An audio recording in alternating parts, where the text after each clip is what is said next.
Goeiedag almal, ons gesels nog steeds oor die herstelprosesse in ons lewens. Bou die mure.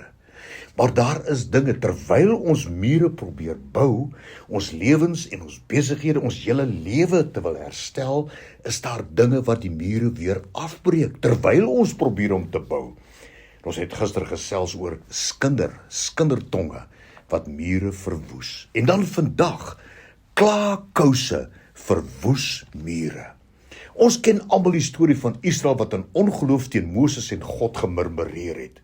Kom ons gaan kyk waar dit alles begin, Numeri 13 vers 1 tot 3. En die Here het met Moses gespreek en gesê, stuur vir jou manne uit, dat hulle die land Kanaan wat ek aan die kinders van Israel sal gee, kan verken. En Moses het hulle uitgestuur uit die woestyn Paran, volgens die bevel van die Here, hulle almal manne, wat hoofde was van die kinders van Israel. In ons bouproses, herstel van mure, moet ons verstaan wat die woord verken in hierdie opdrag van die Here beteken. Dit is die Hebreëse woord toer, wat beteken, gaan kyk hoe dit gedoen moet word. Dit beteken nie, gaan kyk of dit moontlik is om dit te doen nie. Die opdrag van die Here was toer, gaan ondersoek die land, kom dan terug en beplan hoe om dit in te neem. Ag, en ons weet wat verder gebeur het, nee? Numeri 13 vanaf vers 25. En na verloop van 40 dae het hulle teruggekom van die land te verken. En hulle het aan Moses en die hele vergadering van die kinders van Israel berig gebring en aan hulle die vrugte van die land laat sien. En hulle het gesê, ons het gekom in die land waarin u ons gestuur het, en waarlik, dit loop oor van melk en honing, en dit is sy vrugte. Maar ongelukkig eindig hierdie storie nie baie goed nie. In plaas daarvan om vas te staan op die beloftes van die Here, Numeri 13 vers 2, en die land Kanaan wat ek aan die kinders van Israel sal gee, versprei 10 van hierdie manne die negatiewe berig van probleme wat menslik vir hulle onoorkombaar was. Numeri 13 vanaf vers 28.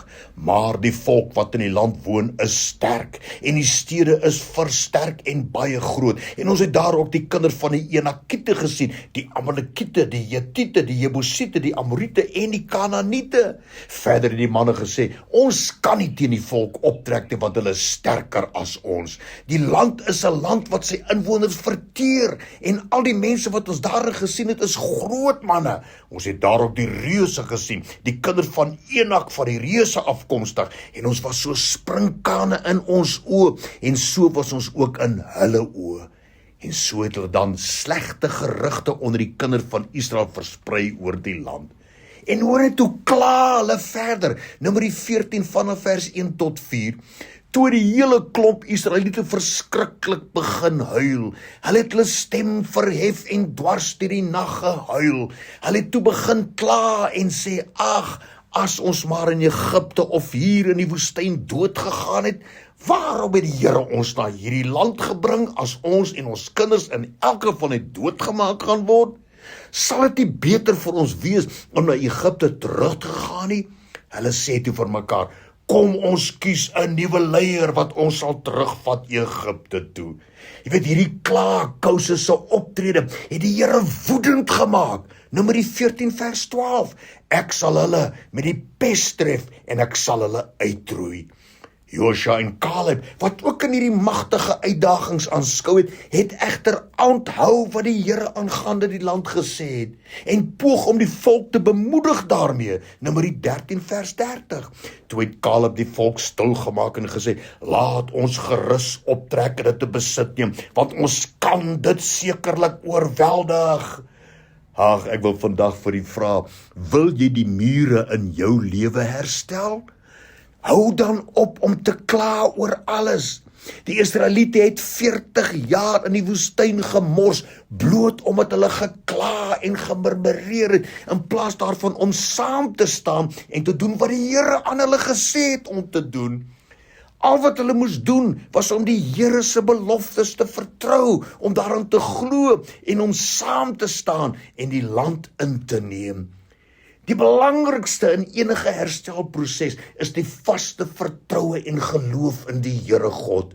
Maar dit kan verwoes word deur mense wat gedurig kla en murmureer oor alles. Ek wil hierdie oordenking afsluit met die volgende oproep van die Here aan elkeen van ons in Filippense 2 vers 14 tot 16. Doen alles sonder om te kla en te murmureer, sodat julle onberispelik en opreg kan wees, kinders van God, sonder gebrek tussen mense wat korrup en sonder gewete is. Dit is hier waar julle moet skyn soos helder ligte in die duisternis.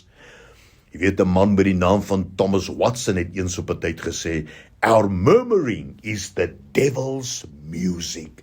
Neem vandag jou besluit en sê vir jouself, ek sal nooit weer kla oor enige iets nie. Maak nie dalk wat om my gebeur en wat met my gebeur nie.